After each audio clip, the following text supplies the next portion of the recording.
Get out. She doesn't want you here, my son screamed, his face red with anger. I held my tears back, took a deep breath, and walked out silently. The night of his wedding, I became the enemy in the eyes of my own son. The next morning, my phone rang. Mom, can you give me the mansion keys? We're thinking of honeymooning there. I smiled. Of course, darling.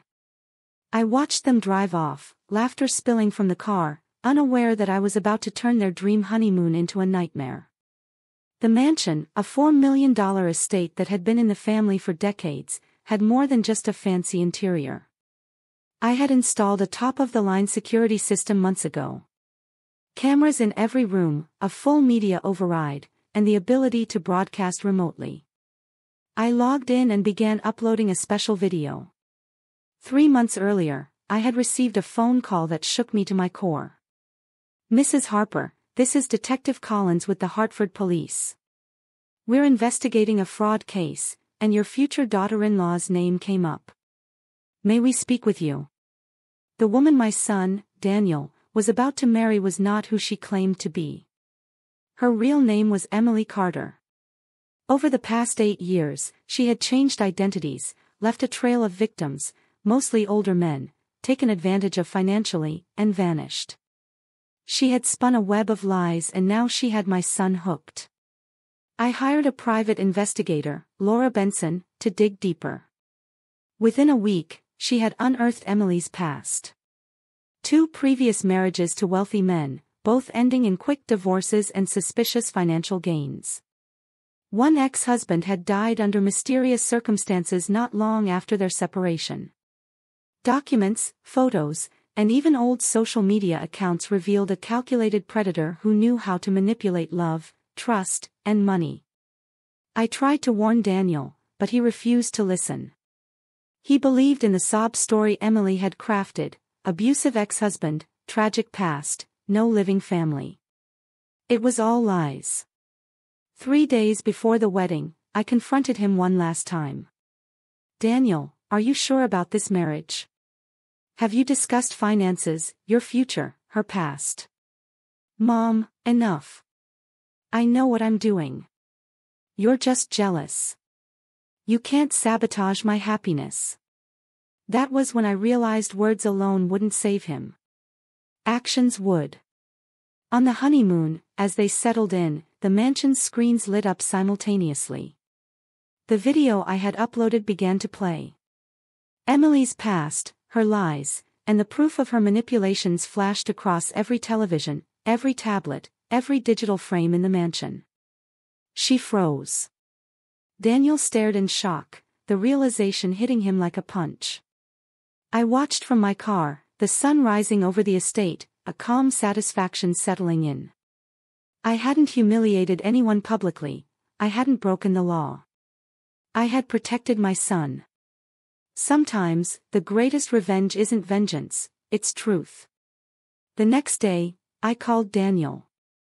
Honey, it's not too late to do the right thing. I would never lie to you about something this important. Really? Then where's the proof?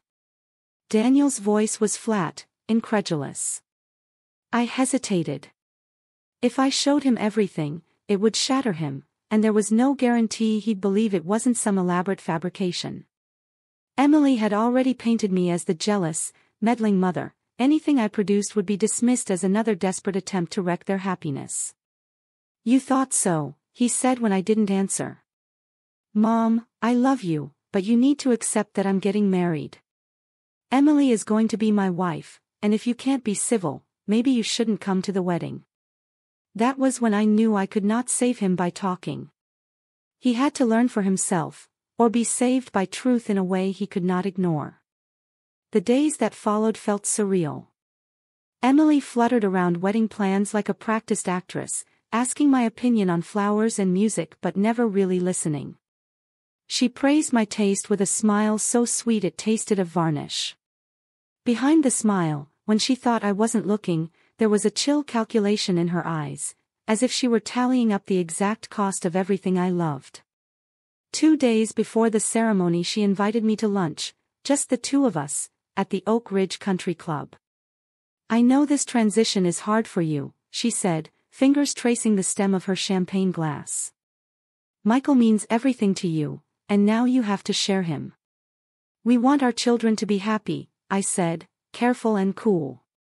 Of course. And I would never come between you and Daniel, family matters. Her bracelet caught the light, an absurd, sparkling thing no one should buy on someone else's credit. The warning arrived in soft words. As my husband's wife, I'll need to be his primary confidant when it comes to finances, she murmured. It wouldn't be appropriate for him to discuss private business with anyone else, even family. In other words, I plan to be the only one with the keys. Isolation is the first tool of a con. I asked, casually, do you love my son? Her smile was flawless. Of course. But for a blink, just a blink, the mask slipped. I saw the woman beneath, cold, precise, lacking the smallest flicker of empathy. You don't know me as well as you think, she said. You don't know Emily Carter, I replied. Not the woman you're pretending to be. The color drained from her face. For a breath, she looked like someone who'd been caught on a steep cliff. Sit down, she muttered, voice shaking. I slid my phone across the table and showed her a single screenshot, a frame from a video my investigator had recovered. Her jaw went slack. Impossible, she hissed. I deleted everything. Delete doesn't always mean gone.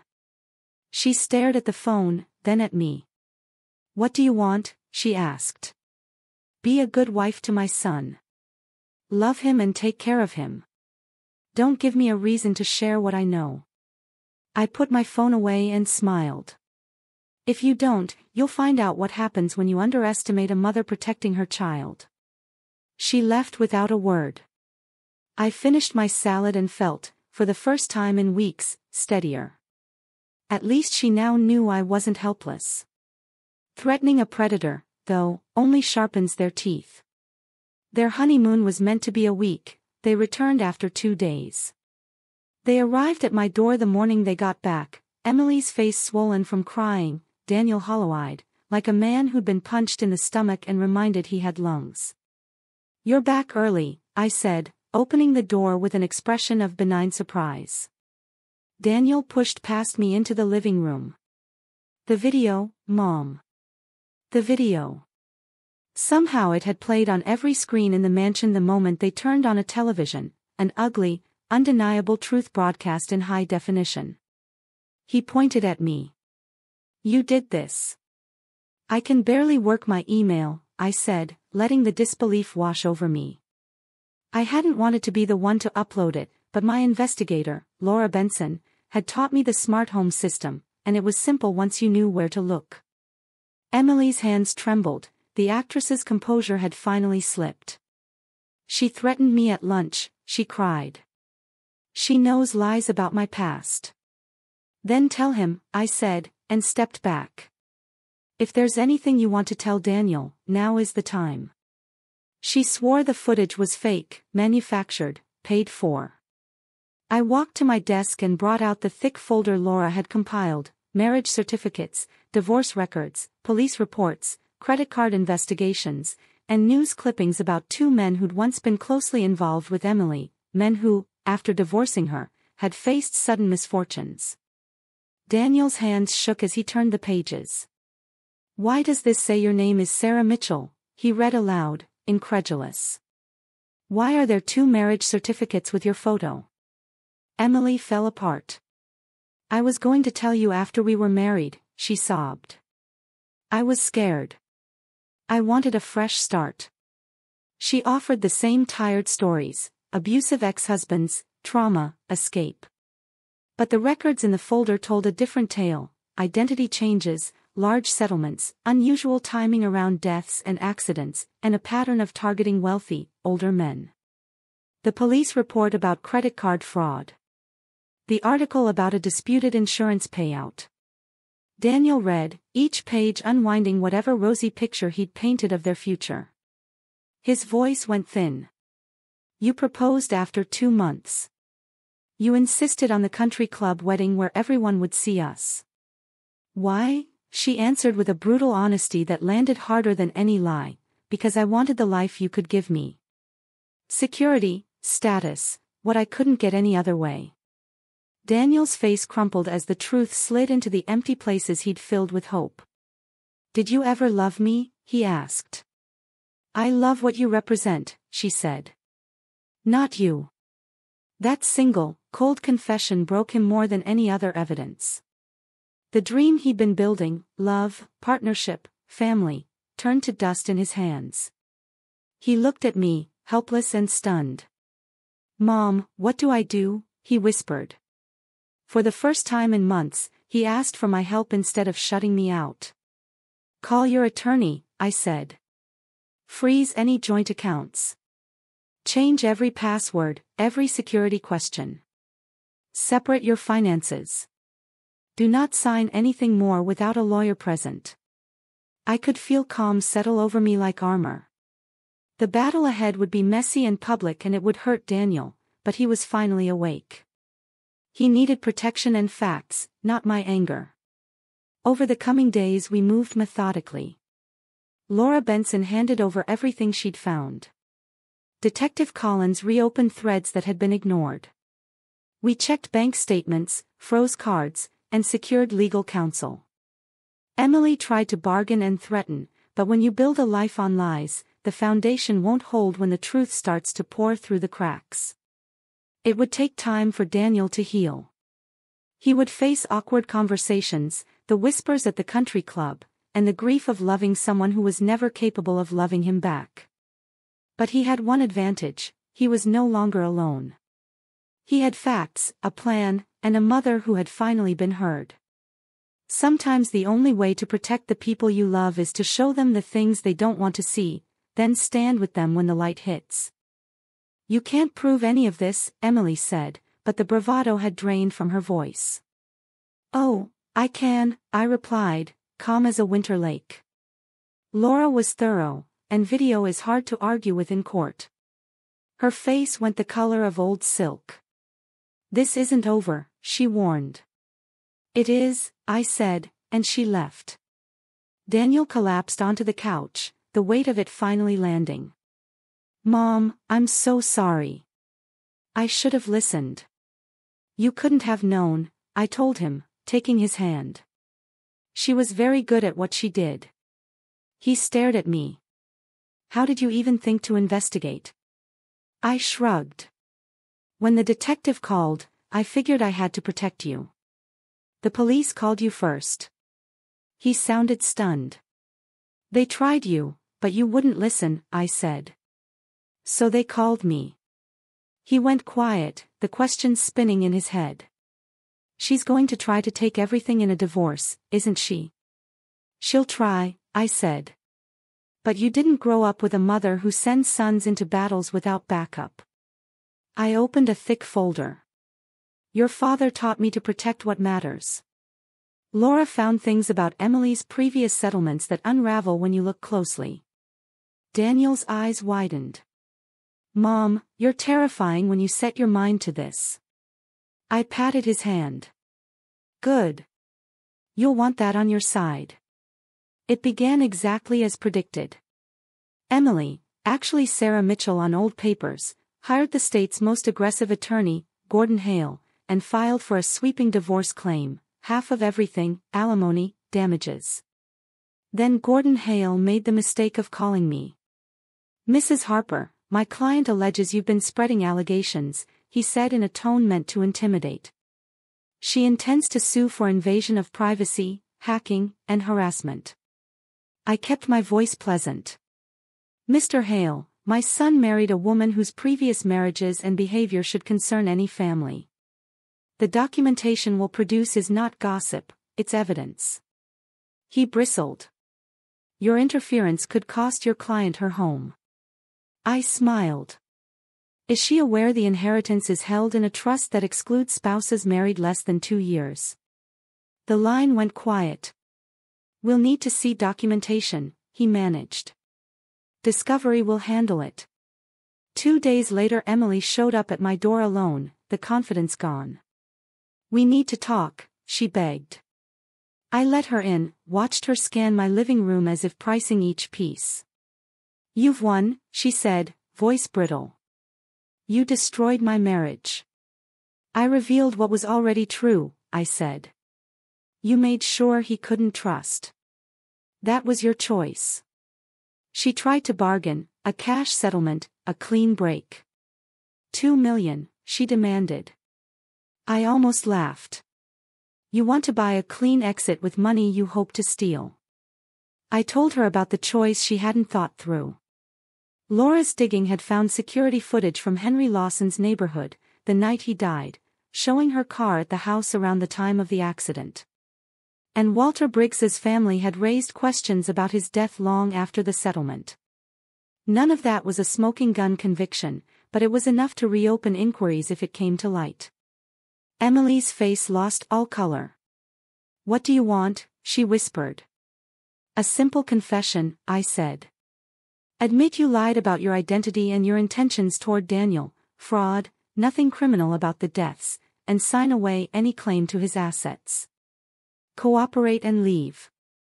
Refuse, and those files go to Detective Collins and the DA." The silence stretched. She looked at the floor, then up with a small, weary respect. "You are a scary woman," she said. I answered honestly, "I'm a mother who will do what it takes." She signed that afternoon. Within a week she filed for no-fault divorce and waived claims to Daniel's estate. Within a month she was gone from Connecticut, vanished quietly. Daniel never knew about the confession, only that she'd left. The late-night calls stopped. The bottle was put away. Slowly, very slowly, he began to breathe again. A few weeks later he apologized in a voice thick with regret. "I chose her over you that night. I accused you of ruining everything." "You were in love," I said. "People do foolish things for love." He shook his head. "You saved me, even though I hurt you." I kissed his forehead. "That's what mothers do." "How did you know she was lying before the detective called?" he asked, still raw. I thought about that first lunch at the tennis club, how she asked about his father's estate before she asked his middle name. "Instinct," I said. "And experience. People who use others don't ask who you are, they ask what you have." He sat with that for a long time. "How do I trust again?" "Carefully," I said. "But don't let fear keep you from living." That's exactly what she wanted. He managed to smile, the first honest one in months. "Next time I'll have a paranoid mother and a better vetting process," he joked weakly. We both laughed, the sound healing something small and stubborn in us. Months later, Daniel started seeing someone new, Rebecca Allen, a pediatric nurse with family photos on her phone and stories that checked out. I ran a quiet background check. Laura's habits stuck with me, and found nothing troubling. Born in Boston, straight record, student loans her largest debt. He smiled in a way that told me he'd begun to hope again, and this time, he'd be wiser. "Suspicious," I said, eyebrow raised. "She seems almost normal." "I know," Daniel laughed softly. "It's strange dating someone who actually tells the truth about everything." 3 months later, he brought Rebecca Allen to Sunday dinner for the first time. She arrived with a bouquet of fresh flowers and a homemade apple pie. "I hope this is okay," she said nervously. "Michael told me you love baking, and I didn't want to compete, but my grandmother's apple pie was always her specialty." I took a bite and nearly moaned. "Rebecca, this is incredible. Will you share the recipe?" "Of course. Actually, I was hoping you could teach me some of your techniques," she said shyly. Daniel grinned. "Mom, she raves about your cooking all the time." After dinner, while Daniel loaded the dishwasher, Rebecca stayed to help me pack leftovers. "Mrs. Harper, can I ask something personal?" she said. "Of course," I replied. "I know about your first marriage," she continued. Not all the details, but enough to understand why you might be protective of him. I want you to know I genuinely love your son and that my intentions are honest. I studied her closely, looking for any hint of deceit. There was none. I appreciate that, Rebecca. And I don't expect you to trust me immediately. But I hope you'll see that your love for Daniel is genuine. What makes you love him? I asked. Her smile lit up her whole face. He's kind without being weak, confident without arrogance. He treats everyone with respect, from waiters to executives. And when he talks about you, his eyes light up. Any man who loves his mother that much is someone I want to be part of. That night, after they left, I called Laura Benson. I need another favor, I said. Let me guess, Laura replied, laughing. Rebecca Allen. You already ran a background check, didn't you? Of course. From the moment Michael started seeing her. She's exactly what she appears, honest, kind, and from a good family. No hidden past, no secret marriages, no mysterious deaths of exes. Her longest relationship was with a guy named Steve, ended because she wanted children and he didn't. That's it. I hung up, feeling hope I hadn't felt in a long time. My son had found someone who loved him for himself, not for what he could provide.